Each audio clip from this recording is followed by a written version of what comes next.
ETV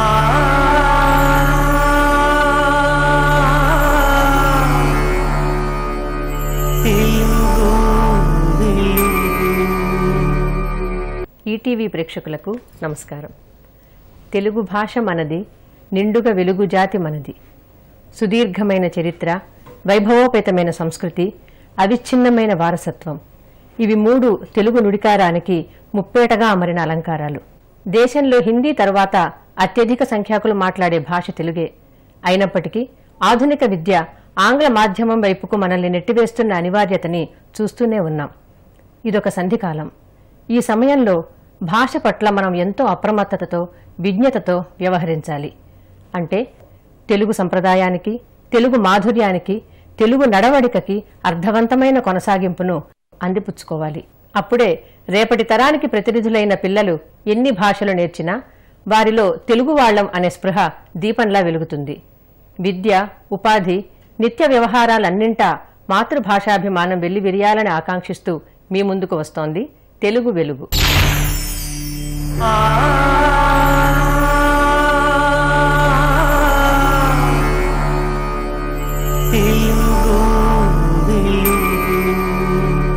హాస్యానికి అగ్రతాంబూలం, చమత్కారానికి అందలం, వెరసి చతుర సంభాషణల తోరణం.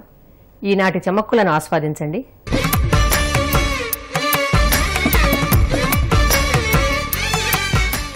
తెలుగు వెలుగు ప్రేక్షకులకి నమస్కారం. ఈ వారం చాటు పద్యాల్లో తెనాలి రామకృష్ణుని తిట్టు పద్యం లాంటిది ఒకటి చెప్పుకుందాం. చాటు పద్య సాహిత్యంలో పొగడ్త పద్యాలు ఎంత ముఖ్యమో తెగడ్త అంటే నిరసించేటువంటివి, తిట్టేటువంటి పద్యాలు కూడా అంత ముఖ్యమే. ఆ కవులు అంత అందంగానూ తిట్టారు. ప్రగడరాజ నరసకవి అని ఒక ఆయన కృష్ణదేవరాయల ఆస్థానానికి వచ్చేట ఒకసారి. వాడికి చాలా కాస్త పొగరెక్కువ, వాక్ సంబంధమైనటువంటి పొగరది. సరే, దానికి అలసాని పెద్దనాను, నంది తిమ్మన లాంటి వాళ్ళు సహించి ఊరుకోవచ్చు. కానీ మరి తెనాలి రామకృష్ణుడు అలా ఊరుకునే రకం కాదు కదా. అందుకని ఆయన ఈ వచ్చినటువంటి నరసరాజు పెద్దన గారి కవిత్వంలో, తిమ్మన గారి కవిత్వంలో, అలాగే అష్టదిగ్గజాల్లో సుమారుగా అందరి కవిత్వంలోనూ ఏదో ఒక తప్పు పట్టుకుని లాగానం పీకానం వ్యవహారం కింద మొదలుపెట్టాడు. దానికి అది అంటున్నాడు, ఇది అంటున్నాడు, మొత్తం మీద పెద్ద గొడవ పెడుతున్నాడు. ఈయనకి అది నచ్చలేదు. వాళ్ళు పెద్దవాళ్ళు కాబట్టి ఏదో సహించి ఊరుకున్నారు. కానీ ఇతను కొంచెం యువతరం ఆ రోజుల్లో, అందుకని ఎందుకు ఊరుకుంటాడు? అందుకని అతన్ని తిట్టడానికి కూడా చాలా అందంగా తిట్టాడు. ఒక్కోసారి మనం పద్యం మొదలు పెడితే ఆశువులో పద్యం 3 పాదాలో 3.5 పాదాలో నడుస్తుంది. ఇక ఆ తర్వాత అంతవరకు చాలా వేగంగా, అందంగా, శక్తివంతంగా వస్తుంది. ఇక ఆ తర్వాత పద్యం ఎలా నడిపించాలో తెలియదు, అక్కడ ఆగిపోతుంది కొంతమంది అవధానులకి. అప్పుడు ఏదో మామూలు మాట ఏదో వేసేసి మొత్తం మీద దాన్ని పూర్తి చేస్తారు. ఆ మామూలు మాటలను కూడా ఎంత అందంగా వేయచ్చు, ఎంత చక్కగా పద్యం నడిపించవచ్చు ఈ పద్యంలో తెలుస్తుంది. ఆ నరసకవిని ఆయన తిట్టడం కూడా ఎంత అందంగా ఉంటున్నాడు అంటే, తెలియనివన్నీ తప్పులని దిట్టతనాన సభస్థలంబులన్ పలుకగరాకురోరి పలుమారు పిశాచపు పాడెగట్ట నీ పలికిన నోట దుమ్ముబడ భావ్యమెరుంగక పెద్దలైన వారల నిరసింతురా ప్రగడరాన్నరసా తురసా విసా బుసా. ఇక్కడ నిజానికి పద్యం ప్రగడరాన్నరస అక్కడికి అయిపోయింది. ఇంకేమనాలో మన వాడికి తెలియలా. కానీ 2-3 గణాలు మిగిలిపోయినాయి. మరి గణాలు పూర్తి కాకపోతే పద్యం పూర్తి కానట్లు లెక్క. అందుకని ప్రగడరా నరస తురస విస బుస, ఈ తురస విస బుస మూడింటికి అర్థమేలా. ఇదంతా ఈయనకి హిందీలో చెప్పాలంటే గుస్స, అంతకంటే ఎలా. ఈయన కోపాన్ని విస బుస తుస అనే మాటల్లో తీర్చుకున్నాడు ఈయన. కానీ అవి చక్కగా గణాల్లో ఇమరు, ఎందుకంటే నరస అని సకారాంతంగా వచ్చింది, తురస విస బుస. పైగా ఇందులో కూడా వాడికి ఎంత గట్టి హెచ్చరిక అంటే, తెలియనివన్నీ తప్పులని దిట్టతనాన సభాస్థలంబులను పలుకగరాకురోరి. మనం తప్పులు అనే వాటిలో 2 రకాలు ఉంటాయి. మనకి తెలియకపోవడం వల్ల అది తప్పు అనుకుంటాం. చాలా భాగం ఇలాగే ఉంటాయి, మనకి తెలియక వాదిస్తూ ఉంటాం. సరే, కొన్ని మనకు ఆ విషయం పూర్తిగా తెలుసును కాబట్టి అవతల వాడు తప్పు చెప్పాడు అని మనం చెబుతాం. అంచేత నీకు తెలియదు కాబట్టి నువ్వు తప్పు అనుకుంటే ఎలాగా? ఇవన్నీ మంచి ప్రయోగాలు, ఇవి వ్యాకరణ శుద్ధమైనటువంటి ప్రయోగాలే. నువ్వేదో మాట చెప్పేసినంత మాత్రాన కుదిరే వ్యవహారం కాదు అని పలుమారు పిశాచపు పాడేగట్ట. పిశాచపు పాడేగట్ట మామూలు పాడేగట్టం కూడా కాదు, పిశాచాన్ని పాడేగట్టినట్టే అలా ఉంది నీ ముఖము నువ్వును. భావ్యమెరుంగక, భావ్య పెద్ద చిన్న అనేది ఒకవేళ తప్పే ఉంది. ఒక పెద్ద ఆయన ఒక కవిత్వం చదివాడు, ఒక పద్యం చదివాడు. ఆయనకంటే మనకంటే ఆయన వయస్సులోనూ జ్ఞానంలోనూ కూడా చాలా పెద్దవాడు అనుకోండి. ఆయనకి అది చెప్పడానికి ఒక విధానం ఉంటుంది, ఒక మర్యాద ఉంటుంది. అంటే మనకి ఇళ్లల్లో కూడా చూడండి, ఎప్పుడైనా మన తండ్రిని మనం ఆక్షేపించాలి. తండ్రి ఏదైనా పొరపాటు పని ఏదో చేశాడు, కొడుకు తండ్రిని ఏ నాన్నగారు బుద్ధి లేదా అనకూడదు. ఆయన కోపం వస్తుంది, ఏమిట్రా వెధవా నువ్వు నన్ను బుద్ధి లేదా అనేటంత వాడవయ్యావా అంటాడు. ఏమిటి నాన్నగారు మతి లేకుండా ఈ పనులు అంటాం మనం. అదే మనకంటే కుర్రాడు కొడుకో మనవడో తప్పు చేశాడు అనుకోండి, ఏమిటి బుద్ధి లేకుండా ఈ పనులన్నీ అంటాం. మరి మతి అన్నా బుద్ధి అన్నా నిజానికి ఒకటే. ఇకారాంత స్త్రీలింగ మతి శబ్ద బుద్ధి అని అర్థం చెబుతారు సంస్కృతంలో కూడా, తెలుగులోనూ అంతే. కానీ పెద్దవాళ్ళు తప్పు చేస్తే మతి లేని పనులు మతి లేదా ఏమిటి అంటాం. వాళ్ళు ఏమనుకోరు, ఏదో లేరా వయస్సు మీరిపోయింది మరి మతి లేకపోతే ఇంకా ఉంటుందా మతి అంటాడు ఆయన. కానీ చిన్నవాళ్ళు తప్పు చేస్తే బుద్ధి లేదా అంటాం. అందుకని తిట్టడంలో కూడా ఒక పద్ధతి తేడాలు ఉంటాయి. ఆ మర్యాదలు తెలుసుకుని కనుక అంటే అవతల వాళ్ళకు కూడా కోపం రాదు, ఏదో అన్నాళ్లే మరి ఆ మాత్రం అనడా అన్నట్టుగా ఉంటుంది. ఇక్కడ పెద్దలైన వారల నిరసింతురా, నీకంటే వయస్సులో జ్ఞానంలో చాలా పెద్దవాళ్ళు కదా, ఏదో దూరదేశం నుంచి వచ్చి పైగా ఈ ఆస్థానానికి వచ్చావు, ఈ కనీసపు లౌక్యం, ఇక్కడ కవులందరినీ తిరిగితే వీళ్ళు ఎవరైనా కృష్ణదేవరాయలు చేసి తాంబూలం ఇప్పిస్తారా? అది జరిగే పని కాదు. కాస్త ఇక్కడ మనకు ప్రవేశం దొరకాలంటే వీళ్ళని కాస్త కాకబట్టాలి కదా, ఆ మాత్రం లౌక్యమైనా లేదు, ఏం కేవి అయ్యా. అందుకని నీ పలికిన నోట దుమ్ము బడా, మామూలుగా నీ జమ్మడాని ఏవో తిట్టేస్తూ ఉంటాం కదా, దాని కూడా జిహ్వ పడా అని పెద్ద దారుణమైన అర్థమే లేదు, నాలుగు పడిపోను అర్థం అనమాట.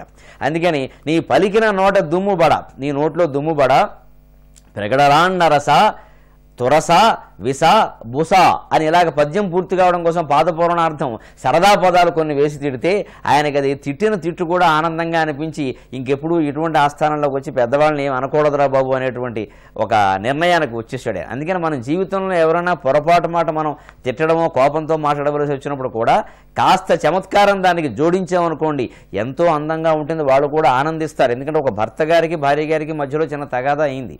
భర్త గారికి కోపం వచ్చింది, ఆయన ఆ మెట్లెక్కి పై గదిలో కూర్చున్నాడు, మేడ మీద గదిలో కూర్చున్నాడు. సరే ఎంతసేపు కూర్చుంటాడు, సాయంత్రం 4 అయింది, మరి కాస్త కాఫీ తాగే సమయం అయింది, మళ్ళీ రావాలి కదా. ఈవిడ ఆయన కూడా పాపం మనసులో ప్రేమ కదా, ఈవిడికైనా ఆయన కాఫీకి వస్తే బాగుండి ఇద్దామనే ధోరణిలో ఈవిడ ఉంది. సరే పోనీ కాస్త బతిమాలదాం ఓ మాట అన్నట్టుగా ఆవిడ మెట్లు దగ్గరికి వెళ్ళిందిట. ఆయన మెట్లు దిగుతున్నాడు, ఈవిడ మెట్లు ఎక్కుతోంది. ప్రసిద్ధమైనటువంటి హాస్య రచయిత మునిమాణిక్యం నరసింహారావు గారి నవల్లో ఉంటుంది ఈ విషయం.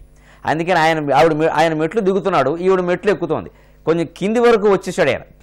కొంచెం ఆవిడ కొంచెం స్థూలకాయం, ఈయన అంతే స్థూలకాయం, ఒకరే పడతారు ఆ మెట్లో, ఇద్దరు పట్టరు. అందుకని భర్త అంటున్నట్ట, ఈవిడ కొంచెం దారి ఇవ్వచ్చు కదా, నేను పైకి వస్తాను అన్నట్టంటే నేను మూర్ఖులకి దారి ఇవ్వను అన్నట్టు. అంటే నువ్వు మూర్ఖురాలువే అని అర్థం అన్నమాట. పాపం నేరుగా భార్యని అంత దూషణ చేస్తే మరి ఆవిడ ఊరుకుంటుందండి? ఊరుకోలా, ఊర్చి నమ్మకి తేట నీరు కదండి. అందుకని ఆవిడ చక్కగా ఊర్చుకుని వెంటనే అందిట, నేను దారి ఇస్తాను అందిట. ఇప్పుడు ఎవరు మూర్ఖులయ్యారో మనం తెలుసుకోవాలి ఆ విషయం. మనం చాలా చమత్కారంగా మాట్లాడుతూనే అవతల వాళ్ళని కాస్త తల ఉంచుకునేలాగా చేయొచ్చు. నీకంటే నాకే తెలివితేటలు ఎక్కువ అని మనం వాళ్ళ ముందు ప్రదర్శన చేయొచ్చు. చమత్కారం ఇన్ని రకాలుగా మనకి జీవితంలో ఉపయోగపడుతూ ఉంటుంది. ఇవన్నీ కూడా జీవితంలో నవ్వుకునే మాటలు, సరదా మాటలు, నిత్య జీవితాన్ని ఒక నిత్య వసంతోత్సవంగా మార్చుకుందుకు ఈ చమత్కారాలన్నీ ఉపయోగిస్తాయని మనం కార్యక్రమాన్ని నడిపించుకుంటూ ఉన్నాం. తెలుగు పద్య సాహిత్యంలోని అనర్ఘ రత్నాలను పరిచయం చేసే కార్యక్రమం పలకరిస్తే పద్యం. రాళ్లబండి వారి వ్యాఖ్యాన వైభవానికి స్వాగతం. పలకరిస్తే పద్యం ప్రేక్షకులకు నమస్కారం. వారం వారం తెలుగు సాహిత్యము అనేటటువంటి అంతరిక్షంలో పద్యాల చుక్కలను ఏరుకొని వచ్చి ఆ చుక్కల కాంతులను మీకు దర్శింపచేస్తోంది, పద్య నక్షత్ర జ్యుతులతో వెలుగుతోంది పలకరిస్తే పద్యం కార్యక్రమం. ఈసారి మహాకవి పోతన విరచితమైనటువంటి భాగవతంలోని పద్యాన్ని పరిశీలిద్దాం. చెంచులక్ష్మి చిత్రంలో ప్రహ్లాదుని నోట ఈ పద్యాన్ని పలికించారు. ప్రహ్లాదుని కోయిల కంఠంలో విందామా? కంజాక్షునకు గాని కాయంబు కాయమే, పవన గుంభిత చర్మ భస్త్రిగాక, వైకుంఠు బొగడని వక్త్రంబు వక్త్రమే, ఢమ ఢమ ధ్వని తోడి ధక్కగాక, హరి పూజనములేని హస్తంబు హస్తమే, తరుశాఖ నిర్మిత దర్విగాక కమలేషు చూడని కన్నులు కన్నులే తను పుట్య జాల రంధ్రములుగాక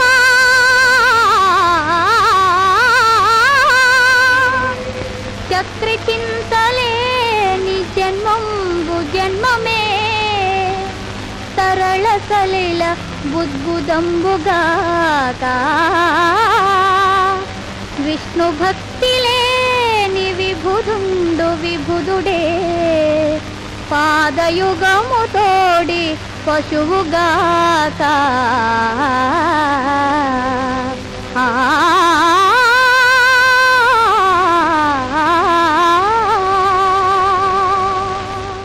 చూశారు కదా, ప్రహ్లాదుడు తండ్రితో చెబుతున్నటువంటి మాటలు ఇవి.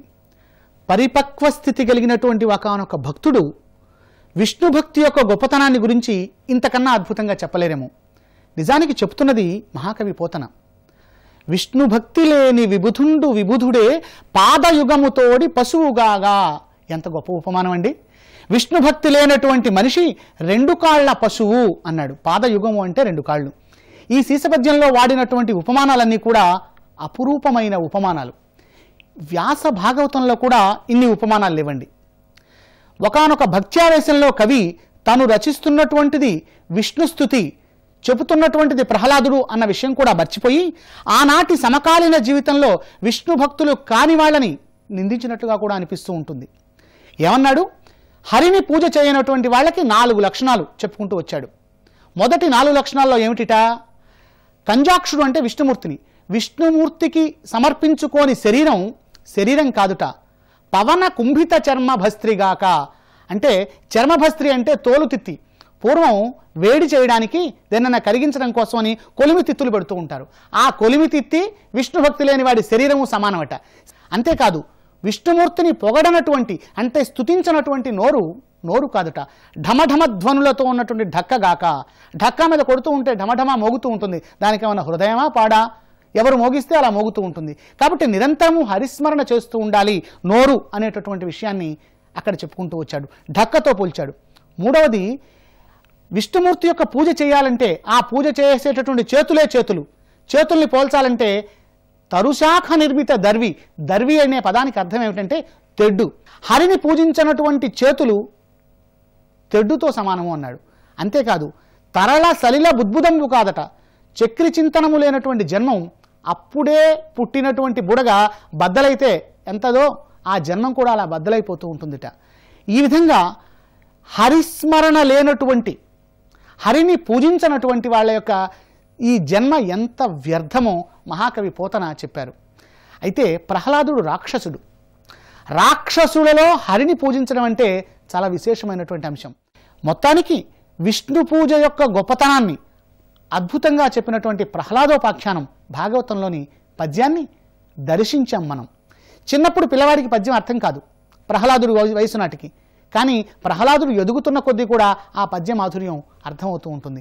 మీ పిల్లలందరూ ప్రహ్లాదులుగా కావాలంటే భాగవతాన్ని చదివించండి. వచ్చే వారం మరొక అద్భుతమైనటువంటి పద్యాన్ని తీసుకొని ఆ పద్య సౌందర్యాన్ని మనం పలకరిస్తే పద్యం ద్వారా దర్శిద్దాం. ఇప్పటికీ స్వస్తి.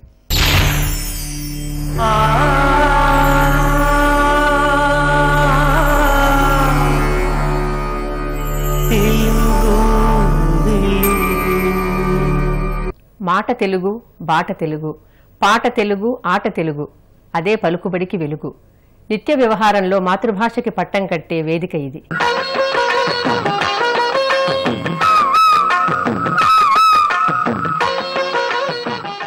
ఈనాటి పలుకుబడి కార్యక్రమానికి ఒక ప్రత్యేకత ఉంది. సాధారణంగా ఈ కార్యక్రమంలో వివిధ రంగాలకు చెందిన వారిని పిలిచి వారి భాషా పటిమను పరీక్షిస్తుంటాం. అయితే ఈరోజు మాత్రం ఆంధ్రదేశంలో విశేష ప్రాచుర్యం పొందిన ఒక కళను గురించి తెలుసుకోవడానికి ఈ కార్యక్రమాన్ని ఉద్దేశించాం. ముఖ్యంగా దేశీయ కళల్లో ఒకటైన డప్పు వాద్యాన్ని గురించి మనకు తెలియజేయడానికి 7 విశిష్ట కళాకారులు ఈనాడు విచ్చేశారు. వారందరికీ ఈటీవీ తరఫున హృదయపూర్వక స్వాగతం. వీరి నుంచి డప్పులోని వివిధ దరువుల గురించి మనం ఈరోజు పలుకుబడి కార్యక్రమంలో తెలుసుకుంటున్నాం. ముందుగా గడ్డం శ్రీను గారు. మిమ్మల్ని ప్రేక్షకులకు పరిచయం చేసుకుని డప్పు కళ గురించి క్లుప్తంగా వివరించండి. మా ఊరు బోడుప్పల్, గట్కేసర్ మండలం, రంగారెడ్డి జిల్లా. పల్లె సుద్దులు, బుర్రకథ మరియు వీధి నాటకాల్లో నాకు ప్రావీణ్యత ఉంది. ముఖ్యంగా నాకు ఇచ్చిన అంశం డప్పు కళ. ఈ డప్పు ఒకప్పుడు గ్రామాలలో పెళ్లిళ్లకు, చవులకే పరిమితమయ్యేది.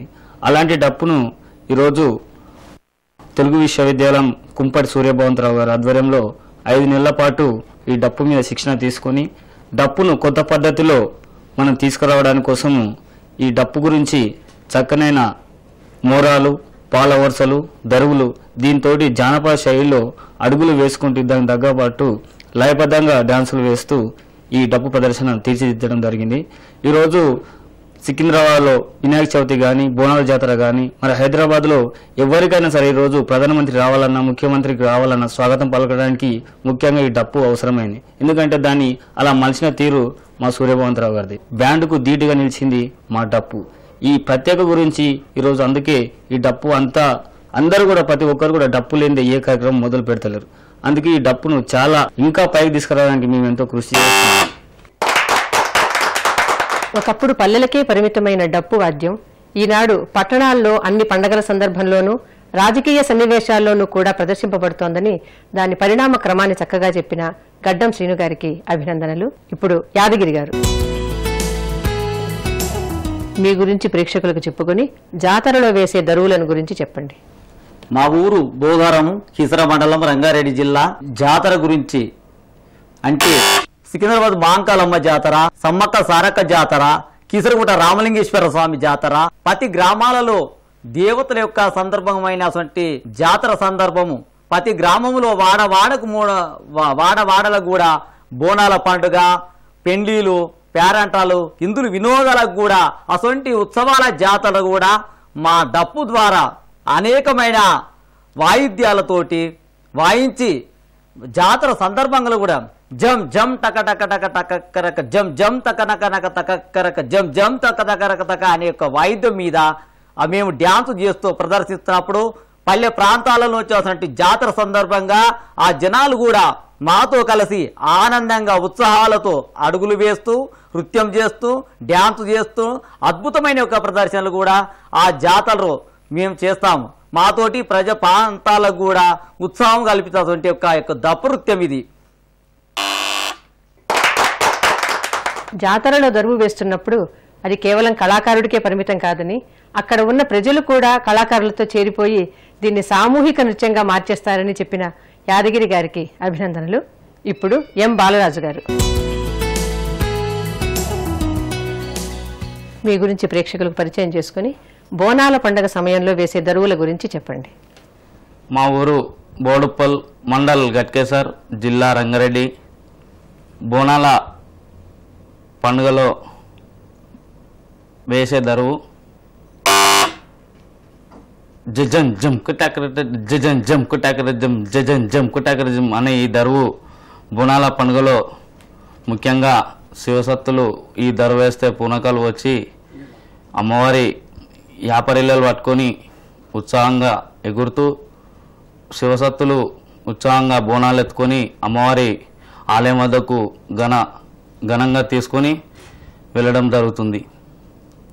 అలాగే మరి ఎంతో వైభవంగా పిల్ల పాపలతో హాయిగా ఎంతో ఘన వైభవంగా తీసుకొని అమ్మవారి ఆలయం వద్దకు వెళ్ళి చుట్టుముట్టు తిరిగేటప్పుడు గలగలగలగలగలగల అనే శబ్దంతో ఈ దరువుతో గుడి ఆవరం చుట్టుముట్టు తిరిగిన తర్వాత ఆ అమ్మవారి బోనం కింద అమ్మవారికి ఎక్కించేటప్పుడు మరియు ఘనంగా మరి జజ్జనం జం అనే దరువు మరి ఇంకోసారి తన వర్ణనతో బోనాల పండుగని మన కళ్ళెదుట సాక్షాత్కరింపచేసిన బాలరాజు గారికి అభినందనలు. ఇప్పుడు శంకర్ గారు మీ గురించి ప్రేక్షకులకు చెప్పుకొని పెళ్లిళ్లలో వేసే దరువు గురించి చెప్పండి. మా ఊరు గట్కేసరు, రంగారెడ్డి జిల్లా. పెళ్లిళ్ళ గురించి ముఖ్యంగా పల్లె ప్రాంతాల్లో డప్పు అవసరము. డప్పు లేనిది పెళ్లి జరగదు. అయినా అమ్మాయిని పెళ్లి పిల్లని చేయాలన్నా డప్పు వాళ్ళ పిలుస్తారు. డప్పు వాళ్ళ పిలిచి వాళ్ళ ముందుగా బొట్టు పెట్టి కంకణం కట్టిన తర్వాత ఆ డప్పు వాళ్ళు డప్పు మోగిస్తూ డప్పు ఎలా మోగిస్తారు? జన్ జన్నక జన్నాగ్రం జన్ జన్నక జన్నాగ్రం డప్పు కొడుతుంటారు. డప్పు కొడుతుంటే అమ్మాయికి పసుపు పరాన్ని పెడతారు. పసుపు పరాన్ని పెట్టి అమ్మాయిని పెళ్లి కూతురుగా చేస్తారు. పెళ్లి కూతురుగా చేసిన తర్వాత లగ్నానికి తీసుకెళ్తారు. లగ్నానికి తీసుకుపోయినాక అప్పుడు బ్యాండ్ వాళ్ళు, పురోహితులు, డప్పు వాళ్ళు ఉంటారు. అయినా డప్పు చాలా సప్పుడు వస్తున్నది. పల్లె ప్రాంతాల మారుమూల ప్రాంతాల డప్పు సప్పుడు వినపోతున్నది, బ్యాండ్ వినపోదు. అందుకే ఆ లగ్నమైన తర్వాత కూడా డప్పు బరాత్ తీస్తుంటారు. బరాత్ తీస్తుంటే డప్పు వాళ్ళు ఒక దిక్కు, బ్యాండ్ వాళ్ళు ఒక దిక్కు ఉంటారు. ఆ బ్యాండ్ వాళ్ళని వదిలిపెట్టి కూడా డప్పు దగ్గరకు వస్తారు జనాలు ఉత్సాహంతో. జనాలు డప్పు దగ్గరకు వచ్చి ఆనందంగా ఉత్సాహంగా డప్పు కొట్టని కొడుతుంటే ఆ డప్పు సప్పుడుతో వారి హృదయం ఎంతో కరుగుతుంటుంది. డప్పు అనేది కేవలం ఒక ప్రదర్శన కళ మాత్రమే కాదని, మన సంస్కృతిలో ఒక భాగ్యంగా, ముఖ్యంగా పెళ్లిళ్ళు వంటి సందర్భాల్లో ఒక అవిభాజ్యమైన అంశంగా చేరిపోయిందని చక్కగా చెప్పిన శంకర్ గారికి అభినందనలు. ఇప్పుడు జైహింద్ కుమార్ గారు మీ గురించి ప్రేక్షకులకు చెప్పుకుని చాటింపు వేసేటప్పుడు వేసే దరువు గురించి చెప్పండి. మా ఊరు భోగారం, కీసరం మండలం, జిల్లా రంగారెడ్డి. నాకు ఇచ్చిన అంశం డప్పు చాటింపు. అయితే ఈ డప్పు చాటింపు అంటే ముందు మా గ్రామంలో ఏది జరిగినా ఫస్ట్ మా డప్పు వాళ్ళని పిలిచి అక్కడ చాటింపు చేయాలని గ్రామ సర్పంచ్ మాకు ముందు చెప్తాడు. చెప్తే మేము ఏం చేస్తామంటే ఫస్ట్ అక్కడ పోయి ఇప్పుడు మన బియ్యం కానీ, చక్కెర కానీ, మళ్ళీ ఈ పల్స్ పోలియో సుక్కలు కానీ, లేకపోతే జాతర కానీ ఆ సందర్భాలు ఉంటే చెప్తే మేము ఏం చేస్తామంటే డప్పు తీసుకొని చాటింగ్కి వెళ్తాం. చాటింగ్కి వెళ్లే ముందు మా డప్పు దారు జన్ జన్ చక్క చక్క చక్ చక్ చక్ జన్ జన్ చక్క చక్క జగ జగ జగ జగ జగ. సోదర సోదరమల్లారా, ఈ రోజు మా గ్రామంలో మన సర్పంచ్ గారు, మన వార్డు నంబర్లు అందరూ ఈ రోజు మన గ్రామానికి వస్తున్నారు, మన మండల అధికారులు వస్తున్నారు. అందుకే మన ప్రజలు పిల్లలు పాపలతో మనం అందరము గ్రామ పంచాయతీ రావాలని కోరుచున్నాను అని చెప్తాం. చెప్పినాక వచ్చినాక అక్కడ మేము చెప్పిన మా మాట విని ఊరు ప్రజలందరూ అక్కడికి వచ్చి ఆ సంస్థ అన్ని పెద్దలతో మాట్లాడి వినిపిస్తారు. చాటింపు దరువుకు సందర్భాన్ని చెప్పడమే కాకుండా దాన్ని ప్రదర్శించి కూడా చూపిన జైహింద్ కుమార్ గారికి అభినందనలు. ఇప్పుడు జి ఆనంద్ గారు మీ గురించి ప్రేక్షకులకు చెప్పుకుని ఊరేగింపుల్లో వేసే దరువు ప్రత్యేకత ఏమిటో చెప్పండి. మా ఊరు బోడుపల్, మా మండల్ గట్కేసర్, రంగారెడ్డి జిల్లా. నాకు ఇచ్చిన అంశం ఊరేగింపులో మరి డప్పు కళ ఏ విధంగా ఉంటుంది, మరి ఆ డప్పును ఏ విధంగా మరి యూజ్ చేసుకోవాలి, ఏ విధంగా మరి వాడుకుంటారు గ్రామ ప్రజలు జాతరలో. ఆ జాతర వెళ్తుంటే ఒక ప్రధానమంత్రి వచ్చినా, ఒక ముఖ్యమంత్రి వచ్చినా, లేకపోతే ఏ నాయకుడు వచ్చినా, ఏ పీరిల పండుగ చేసినా మరి డప్పు దరువు జమ్ జమ్మన కరణక్కన కరణక్కన కరణ జమ్ జమ్మన కరణక్కన కరణక్కన కరణ అని అనుకుంటూ వస్తుంటే ఆ జాతరకు ఒక ఉత్సాహము, ఒక ఊపు ఉంటుందని చెప్పి ఈ డప్పును మరవకుంటగా ఇప్పుడు ఆది నుంచి అనాది కాలం దాకా నేటి వరకు కూడా డప్పును మరవకుంటగా చాలా చేశారు. ఈ డప్పును కూడా మేము నేర్చుకొని మా గురుగారి దగ్గర నేర్చుకొని డప్పును అంతరించపోకుండా మేము చాలాగా చేసి కార్యక్రమంలో మరి ఏ కార్యక్రమం అయినా డప్పును తీసుకొని చావే కాకుండా సంగీత నాటక పరంగా వచ్చినటువంటి దానితో సమానంగా వాయిస్తున్నాం. దాన్ని డప్పు కలిగిస్తుంటాం, మాట్లాడగలుగుతుంటాం. ఆ డప్పు ద్వారానే మాట్లాడిపిస్తుంటాం డప్పును వాయించేసి. ఆ డప్పు గురించి మరి జాతరలో రకరకాలైనటువంటి వాళ్ళు ఇప్పుడు ఈ డప్పును వాడుకుంటున్నారు. ఈ డప్పు లేనిది ఏ కార్యక్రమం జరుగుతుంది. డప్పు కేవలం శబ్దం చెయ్యదు, అది మాట్లాడుతుంది అని అందంగా చెప్పిన ఆనంద్ గారికి అభినందనలు. ఇప్పుడు రవి గారు మీ గురించి ప్రేక్షకులకు పరిచయం చేసుకుని డప్పు కళ ప్రయోజనాన్ని గురించి చెప్పండి. మా గ్రామం రామికాన్గూడ, మండలం బీబీనగర్, జిల్లా నల్గొండ. నాకు డప్పు వాద్యం, పల్లెసుద్దులు, గోండు నృత్యం, జానపద గీతాలు, జానపద నృత్యాలు చేస్తాను. మరియు నాకు ఇచ్చిన అంశం డప్పు కళ ప్రయోజనం గురించి. గల్లీ నుంచి ఢిల్లీ వరకు ఈ డప్పు ఉంటుంది. ఒకప్పుడు డప్పు కళాకారులకు 50 రూపాయలు, 30 రూపాయలు ఇచ్చేవారు. ఇప్పుడు డప్పు కళాకారులకు 250 రూపాయలు, 300 రూపాయల చొప్పున ఇచ్చి ఈ మా డప్పు కార్యక్రమాన్ని చేయించుకుంటున్నారు. మరి అదేవిధంగా ఇప్పుడు పల్లె నుంచి వచ్చిన ఈ డప్పు, మా దండోర డప్పు పల్లె నుంచి ప్రపంచానికి మొత్తము సాటింది మా డప్పు. ఈ డప్పు లేనిదే ఏ కార్యక్రమం లేదు. కాబట్టి ఈ డప్పుని ఇంకా అభివృద్ధి చేయాలని, ఇంకా కృషి చేయాలని, మిగతా ఉన్న డప్పు కళాకారులందరికీ ఇంకా శిక్షణ ఇస్తూ ఇంకా ఈ డప్పు కళలను ప్రోత్సాహం చేయాలని కోరుచున్నాను. అదేవిధంగా మరియు ఈ డప్పు మీద పల్స్ పోలియో, కుటుంబ నియంత్రణ, ఎయిడ్స్ దీని మీద సెంట్రల్ గవర్నమెంట్ నుంచి స్టేట్ గవర్నమెంట్లో సాంగన్రామలో మరియు సమాచార శాఖలో జన్మభూమి కార్యక్రమంలో కూడా ఈ డప్పు వాయిద్యం చేసుకుంటూ ప్రజలను మనలు పొందుతున్నాం. డప్పు లేనిదే ఏ కార్యక్రమానికి రక్తి లేదు. డప్పు అనేది ఒక సార్వజనీనమైన భాష అనే విషయాన్ని చక్కగా చెప్పిన రవి గారికి అభినందనలు. ఇంతవరకు మనం వీళ్ళ 7 మాటల వల్ల మన దేశీయమైన ఒక వాద్యం, ఆ వాద్యానికి ఇప్పుడిప్పుడు పెరుగుతున్న ఆదరణ, వీటి గురించి తెలుసుకొని మనం ఆనందించడమే కాదు, ఇలాంటి దేశీయమైన కళలని ఆదరించడం అన్నది మన సంస్కృతిని, మన భాషని మనం సమాదరించుకోవడమే అనే విషయాన్ని ఈనాటి పలుకుబడి కార్యక్రమం ద్వారా మనం తెలుసుకున్నాం. అయితే డప్పు గురించి, డప్పులో ఉన్న విభిన్నమైన దరువుల గురించి, సందర్భాల గురించి ఎంత విన్నా కేవలం మాటలు వినడమే అవుతుంది. కానీ నిజానికి అది ప్రదర్శన కళ. ప్రదర్శన కళని ముందుగా మనం వినాలి, చూడాలి. అందుకే ఈనాడు పలుకుబడిలో పాల్గొనడానికి వచ్చిన ఈ 7 కళాకారులని ఒక్కసారి వేదిక వద్దకు వచ్చి డప్పు మీద ఒక దరువును, ఒక పాటను వినిపించమని ఆహ్వానిస్తున్నాను.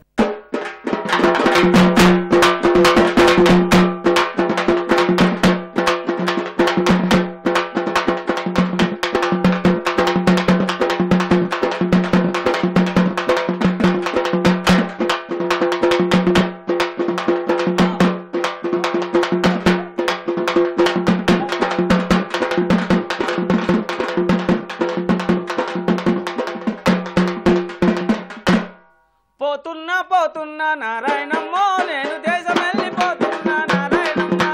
పోతున్నా నారాయణమ్మో నేను దేశం వెళ్ళిపోతున్నా నారాయణమ్మ.